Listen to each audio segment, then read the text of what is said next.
சுத்தம் சோறு போடும்னு படிச்சிருப்போம். அதனால நம்ம வீட்டுக்குள்ள இருந்தோம் உடம்புல இருந்தோம் தினமும் அசுத்தத்தை வெளியேத்துறோம். அப்படி வெளியேத்துனதோட நம்ம கடமை முடிஞ்சிட்டதா நம்ம நினைக்கிறோம். அந்த குப்பைகளை யாரு அகற்றுறாங்கன்னு நமக்கு அக்கறை இல்ல. அந்த குப்பைகளை அகற்றவங்க குப்பைக்காரங்கன்னு சொல்றோம். குப்பைய அகற்றவங்க அசுத்தமானவங்க, குப்பைய போடுற நாம சுத்தமானவங்களாங்கிற கேள்வி இங்க எழுது. குப்பால்றது இந்த மழை நாள் வந்தால் எங்களுக்கு இந்த குப்பால்றது கொஞ்சம் சிரமமாக இருக்கும். அந்த கை க்ளோஸ் ஒரு நேரத்தில் கிழிஞ்சிடும். அந்த ஒரு நேரத்தில் கையில் போட முடியாத அளவுக்கு ஒரு மாதிரியாக இருக்கும். அந்த வழின்னு இந்த தண்ணி பட்டா அந்த தண்ணி எண்ணெய் இந்த குப்பையில் நல்லா கலீஜான பொருள்லாம் நிறையா இருக்கும். இந்த சாம்பார் கவர் அதெல்லாம் போட்டு கைக்குள்ளே ஆயிடுச்சுன்னா கொஞ்சம் நமைக்கும். கை க்ளோஸ் எடுத்தாலுமே ஒரு வெள்ளையாக இருக்கும் கை.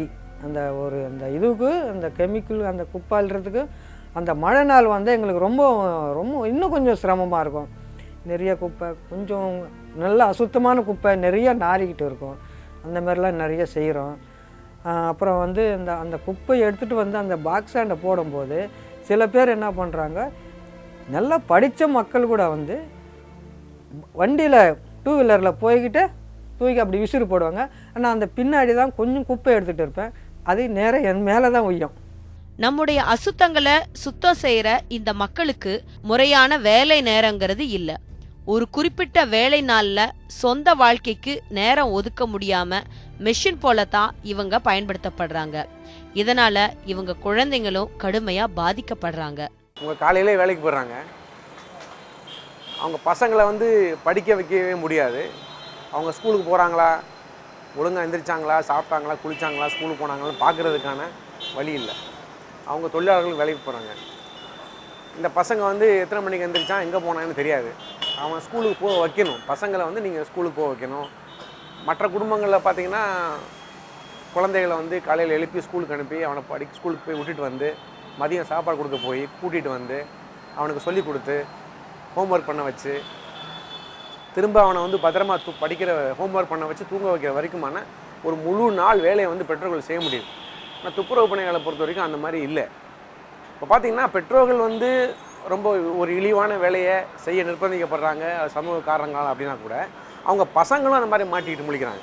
வேலை பார்க்குற இடத்துல துர்நாற்றம் அவமரியாதை தொடர்ற சூழல்ல மன உளைச்சல்ல இந்த பணியாளர்கள் மது போதைக்கு ஆளாகிறாங்க.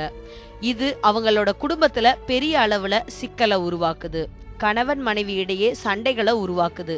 இந்த சூழல் வளர்ற குழந்தைங்களுக்கு கல்வியில கவனம் செலுத்த முடியாத நிலைய உருவாக்குது. காலைல போறாங்க, இந்த மாதிரி குடிச்சிட்டு அவங்க அந்த வேலை செஞ்சுக்கிறாங்க. கார்பரேஷனில் என்ன வேலை கிடைக்குதோ, டாய்லெட் கலர் எந்த வேலை கிடைக்குதோ செய்கிறாங்க. செஞ்சுட்டு சாயந்தரமா அந்த காசு குடிக்கிறாங்க. ஃப்ரெண்டுங்களை சேர்ந்து குடிச்சிட்டு வருது. வீட்டுக்கு 10 ரூபா கொடுக்க மாட்டாங்க. இதனால் எவ்வளோ வேதனைகளும் இருக்குது. குடியாலவே ரொம்ப கஷ்டப்படுறாங்க. இந்த வேலை செய்கிறதாலேயும் ரொம்ப கஷ்டம்தான். அவங்கள கேட்டால் நாங்கள் இந்த வேலை செய்கிறோம், குடிச்சுதான் ஆகணுன்றாங்க. அவமானம், இழிவு, மரணம், சோகம் இவங்க மேல இந்த வாழ்க்கை எப்படி சுமத்தப்பட்டுச்சு? இவங்களுக்கு நேர்ற மரணங்கள் எங்கேயோ எப்பவோ நடக்கிற மரணங்கள் இல்ல. 1961ஆம் ஆண்டு மக்கள் தொகை கணக்கெடுப்புல 8 லட்சம் மக்கள் துப்புரவு தொழில ஈடுபட்டு வந்ததா சொல்லுது.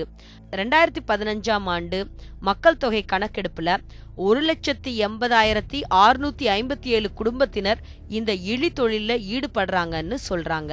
ஒப்பிட்டு பார்த்தா எண்ணிக்கை குறைஞ்சிருக்கிறதா தோன்றினாலும் இந்த தொழில்ல ஈடுபட்டவங்களோட நல்வாழ்வுக்கு பெருசா எதுவும் நடக்கல.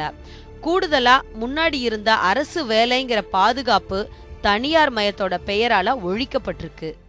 சென்னை குடிநீர் மற்றும் கழிவுநீர் வாரியத்தில் ஒரு தொழிலாளி பாதாள சாக்கில் இறங்கி வேலை செய்யும்போது அவனை காப்பாற்றும் என்று சொன்ன ஒரு உதவி பொறியாளர் உட்பட சமீபத்தில் மறந்திருக்கிறார். கிரீம்ஸ் ரோடில் ஒரு ஹோட்டலில் ஒரு 2 தொழிலாளர்கள் இறக்கப்பட்டு இறந்திருக்கிறார்கள். பெரிய பெரிய அப்பார்ட்மெண்ட் சில ஆண்டுகளுக்கு முன்னால் பள்ளிக்கரணில் கூட நடந்தது. பெரிய பெரிய அப்பார்ட்மெண்ட்டுகளில், பெரிய பெரிய நிறுவனங்களில், பெரிய பெரிய ஹோட்டல்களில் மனிதர்களை இறக்கி அவளை வேலை செய்ய வைப்பது, அவர்கள் மரணம் என்பது தொடர்ந்து நடந்து கொண்டு வருது. இது தடுக்க வேண்டும் என்று நாங்கள் சொல்கிறோம். உலர் கழிப்பிடங்கள்ல மலத்தை தங்களோட கையால அள்ளுறாங்க. இது அவங்களோட மனித மாண்பை குலைக்குதுன்னு தொடர் பிரச்சாரங்கள் நடந்ததன் வழியா 1972ல கர்நாடக அரசு முதல்ல ஒரு சட்டம் கொண்டு வந்தது. மனித கழிவை மனிதனே அகற்றும் பழக்கத்தை தடை செஞ்சது. இந்திய அளவுல 1993ல அதே மாதிரியான சட்டத்தை நாடாளுமன்றமும் நிறைவேற்றுச்சு. மனித கழிவை மனிதர் அகற்ற பணிக்கிறதையும் உலர்கழிப்பறை கட்டுறதையும் அந்த சட்டம் தடை செஞ்சுச்சு. நம்ம ரொம்ப ஒரு மூமெண்ட்டாக கிட்டத்தட்ட ஒரு 30 ஆண்டு காலமாக வேலை செஞ்சுன்னு இருக்கிறோம். அது எப்போ நம்ம கொஞ்சம் ஜாஸ்தியாக செய்யும் போது ஒரு சட்டம் கொண்டு வர்றாங்க. இதுதான் உங்களுக்காக ஒரு லா கொண்டு வந்தோம், இது ப்ரொஹிபிட் பண்ணிச்சு அன்ட்டு 1993ல் ஒரு தரம் கொண்டு வந்தாங்க. ஆனால் 2003 வரல இந்த நாட்டில் எங்கேயுமே ஒரு ஆளு கூட அந்த சட்டன்படி பனிஷ்மெண்ட்டே கொடுக்கவே இல்லை. முன்னாடி இருந்த சட்டம் சரியில்லை, பாதாள சாக்கடையில நிறைய பேர் இறந்து போறாங்கன்னு இன்னும் கடுமையான சட்டம் வேணும்னு குரல் எழுந்துச்சு. 2013ல இழப்பீடு வழங்குறது, மலை குழிக்குள்ள தொழிலாளர்களை இறக்குறவங்க மேல கடுமையான நடவடிக்கைன்னு பல விஷயங்களை அந்த சட்டம் பேசுச்சு. இந்த மாதிரி வேலையில் ஈடுபட்டுள்ள எல்லோருக்கும் ஒரு மாற்று வேலை கொடுக்கணும் என்று இந்த சட்டம் கூறுகின்றது. அவர்களுக்கு முதலில் ஒரு உதவித்தொகை 40,000லேருந்து 2 லட்சம் ரூபாய் வரை கொடுக்கணுன்றது. அந்த குடும்பத்தில் உள்ள குழந்தைகளுக்கு உயர்கல்வி வரையும் இலவசமான கல்வி கொடுக்கணும் என்று கூறுகின்றது. அவர்களுக்கு வீடோ இல்லை மனையோ மனை அளித்திருந்தால் வீடு கட்டுவதற்கான உதவித்தொகை கொடுத்து அவர்கள் நல்ல கௌரவமாக வீடு கட்டி இருப்பதற்கான வேலைகளை செய்ய வேண்டும் என்று சட்டம் கூறுகின்றது. அந்த குடும்பத்தில் உள்ள ஒரு 18 வயது பூர்த்தியானவர்களுக்கு தொழில் பயிற்சி 3 ஆண்டுகளுக்கு அடித்து அந்த தொழில் பயிற்சி போது ஸ்டைஃபன் கொடுத்து தொழில் பயிற்சி முடிந்த பின்பு அவர்கள் ஒரு தொழிலை தொடங்குவதற்காக இலவச கடன் உதவி, வட்டி இல்லாத கடன் உதவி கொடுக்க வேண்டும் என்றும் இந்த சட்டம் கூறுகின்றது. ஆக மறுவாழ்வு திட்டங்களை முழுமையாக செயல்படுத்தினால்தான் இந்த மாதிரியான ஒரு மனித தன்மையே இல்லாத வேலைகளில் ஈடுபடும் சமூகம் ஒரு கௌரவமான நிலைக்கு போவதற்கான வாய்ப்பு இருக்கிறது. புது சட்டங்கள் நாடாளுமன்றத்துல நிறைவேற்றப்படுற போது அதை நடைமுறைப்படுத்துற இடத்துல இருக்கிற காவல்துறைக்கு அந்த சட்டத்தை பத்தின விழிப்புணர்வு ஊட்டணும். கூடவே பிரச்சனைகளை பத்தின விவரங்களையும் அவங்க புரிஞ்சுக்கிற விதமா பயிற்சிகளை கொடுக்கணும். இது போன்ற பயிற்சிகள் எதுவும் நடக்கலங்கிறதுக்கு பாதாள சாக்கடைக்குள்ள நிகழ்த்தப்படுற மரணங்கள் எதுவுமே கொலை வழக்கா பதிவு செய்யப்படாததே சாட்சியா இருக்கு. 10 லட்சம் ரூபாய் கொடுப்போம் யாரன்னா செப்டிக் டேங்கில் யாரன்னா இறங்கிட்டான்னு சொல்கிறாங்க. நாங்கள் கேட்குறோம், நாங்கள் எல்லாமே மக்கள் இந்த சாக்காடு மன்ற இதில் செப்டிக் டேங்கில் சத்துட்டு பிறகு 10 லட்சம் கொடுக்குறது அது ஒரு பெரிய காரியமா? சாவாத உயிரோடு நாங்கள் இருக்கிறதுக்கு சர்க்கார்கிட்ட அரசாங்கத்தின்கிட்ட என்ன யோஜனை இருக்குது, வாட் ஸ்கீம்ஸ் யூ ஹேவ், அது மட்டும் சொல்ல மாட்டேன்றாங்க. நீங்கள் சத்தா 10 லட்சம் ரூபாய் கொடுக்குறோன்ட்டு.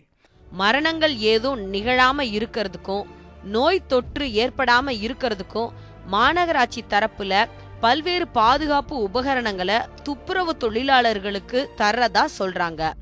தகவல் பெறும் உரிமை சட்டத்தின் கீழ் 2011ல துப்புரவு தொழிலாளர்களோட பாதுகாப்பு பத்தின கேள்விய சென்னை உயர்நீதிமன்ற வழக்கறிஞர் சரவணன் ஒரு பதிவு தபால் மூலமா கேட்டாரு.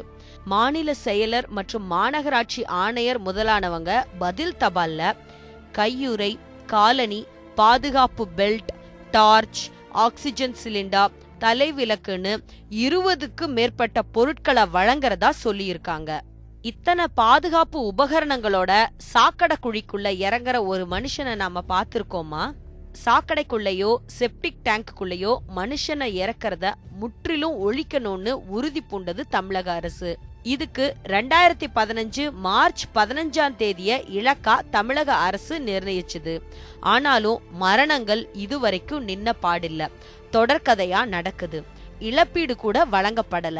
சென்னை மாநகராட்சி தன்னோட அதிகாரப்பூர்வமான வலைத்தளத்துல மனித கழிவுகளை அகற்றுபவர்களின் பட்டியல்னு ஒன்ன வெளியிட்டிருக்கு. இது சட்டத்துக்கு புறம்பான வேலை நடக்கிறத பத்தின ஆதாரம் தானே? ஒடுக்கப்பட்டவர்களும் ஒடுக்கப்பட்டவர்களாக அவர்களை மனிதர்களாக மதிக்க கூடாத அல்லது மதிக்கப்படாத நிலை இந்த இந்து ஜாதி அமைப்பு வடிவத்தில் வைத்து கட்டமைத்து அதை இன்றைக்கும் அதை ஃபாலோ பண்ணுற, அதை தொடர்ந்து நடைமுறையில் வைத்து கொள்வது தான் ஒரு பெரிய அவமானம். 21ஆம் நூற்றாண்டில் இது நமக்கு எல்லாருக்குமான அவமானம். அந்த அவமானம் இங்கே நம்மளுடைய தோள்கள் எல்லாம் மிக தடுமையாக இருக்குது. யாருக்கும் வெக்கம் இல்லை, கூச்சம் இல்லை. அவர்களிடம் இந்த மாதிரி வேலை வாங்குவது அல்லது குறைந்த கூலி கொடுத்து வேலை வாங்குறதுல யாருக்குமே வெக்கம், சூடு, சொரணை, கூச்சம் எதுவும் இல்லாத காரணம் அதுக்கு வந்து இந்த ஜாதி அமைப்பு தான் வந்து உங்களை அந்த மன ரீதியை வந்து உங்களுக்கு கொடுத்துருக்கு. பாதாள சாக்கடைக்குள்ள இறக்கப்பட்டு சமீபத்துல நடந்த தொடர் மரணங்களை சுட்டிக்காட்டி தமிழக அரசு தன்னோட பொறுப்பை தட்டி கழிக்க முடியாதுன்னு உயர்நீதிமன்றம் தமிழக அரசை கண்டிச்சுது. சட்டங்களும் நீதிபதிகளோட கண்டனங்களும் ஒரு சடங்கு போல அப்பப்ப வந்தாலும் இந்த மக்களோட வாழ்க்கை விடியற மாதிரியே இல்ல. நீதிபதி சதாசிவம் தலைமையிலான உச்சநீதிமன்றத்தோட பெஞ்ச் 2014 இது தொடர்பான வழக்குல துப்புரவு தொழில ஈடுபடுற மக்கள்ல 95% பேர் குறிப்பிட்ட ஜாதியினரே பரம்பரை தொழில்ங்கிற பேர்ல ஈடுபடுத்தப்படுறாங்க. பெரும்பான்மையான சாதிகள் இவர்களை தீண்டத்தகாதவர்கள்னு கருதுறாங்க. இதன் மூலமா அவங்க மேல கொடுமையான சட்ட ஒடுக்குமுறை நிகழ்த்தப்படுதுன்னு சுட்டி காமிச்சுது. இந்த மக்கள் படுற அவலங்களுக்கு இந்திய மக்களுக்கு கூட்டு பொறுப்பு இருக்குதுன்னு தானே அர்த்தம். தமிழர்களை விட தொன்மையான நாகரிகம்னு சொல்ற ஹரப்பா மொஹஞ்சதாரோ காலத்துல கூட கழிவறைகள் இருந்ததா குறிப்புகள் சொல்லுது. ஆனா கழிவுகளை சுத்தம் பண்றதுக்குன்னு ஒரு குறிப்பிட்ட ஜாதி இருந்ததா எந்த குறிப்புமே இல்ல. போர்க்கருவிகளையும் விவசாய கருவிகளையும் செஞ்சுட்டு வந்த நம்ம மக்கள் தங்களோட தொழில் நசிஞ்சதால வேலை தேடி காத்து கிடந்தாங்க. மொகலாயர்கள் மற்றும் ஆங்கிலேயர்களுடைய வருகைக்கு பின்னால துப்புரவு பண்ற வேலை இவங்களோட தான் மாறிடுச்சு. கூடவே தீண்டாமையும் ஒட்டிக்குச்சு. தீண்டாமை ஒரு பாவச் செயல், தீண்டாமை ஒரு பெருங்குற்றம்னு பள்ளிக்கூட புத்தகங்கள்ல முதல் பக்கத்துல எழுதியிருக்கு. சின்ன வயசுல இருந்து இத படிச்சிருப்போம். ஆனா சாக்கடைக்குள்ளையும் குப்பைகளுக்கு நடுவுலையும் அதை சுத்தப்படுத்துற மனிதர்களை இழிவுபடுத்துறோங்கிற குற்ற உணர்ச்சி நம்மளுக்கு பரவலா வரலையே, ஏன்? ஜல்லிக்கட்டுன்ற விஷயத்துக்கு வந்து எல்லா கட்சி தலைவர்களும் குரல் கொடுக்குறாங்க. என்னமோ தமிழகமே ஜல்லிக்கட்டு இல்லாதனால பொங்கலை வந்து ஒரு கருப்பு பொங்கல் என்று கூறுகின்றார்கள். இதற்காக அவசர சட்டம் கொண்டு வரணும் வேண்டும் என்று எல்லாம் பேசுகின்றார்கள். பிரதமரை கூட போய் பார்க்கின்றார்கள். ஆனால் இந்த மாதிரியான ஒரு மோசமான அவல சுரண்டல், ஒரு சாதிய சுரண்டல் வந்து தமிழகத்தை உட்பட பெரும்பாலான மாநிலத்தில் இருந்து கொண்டிருக்கிறது. இதே ஒரு பேரவலமாக எந்த ஒரு அரசியல் கட்சிகளும் நினைப்பதில்லை. இதை வந்து பெரிய அளவில் யாருமே ஊடகங்களையும் சரி மற்ற விஷயங்களும் பேசுவதில்லை. ஒரு பீப் சாங்கிற்கோ ஒரு ஜல்லிக்கட்டுக்கோ கொடுக்கத்தோட முக்கியத்துவம் வந்து இந்த மாதிரி ஒரு பக்கம் ஸ்வச் பாரத் என்று கூறிக்கொண்டு மறுபக்கம் மனிதர்களை கொண்டு கையால் மலமல்ல சொல்லுவதும், சாக்கடையில் அவங்க வந்து விஷவாய் தாக்கி இறப்பதும், அந்த குடும்பத்தில் உள்ளவர்கள் மீண்டும் இந்த மாதிரி தொழிலுக்கு போகும் அவல நிலையை உடைப்பதற்கு வந்து யாருமே குரல் கொடுப்பதில்லை. அரசும் அலட்சிய போக்கோடு இருக்கின்றது.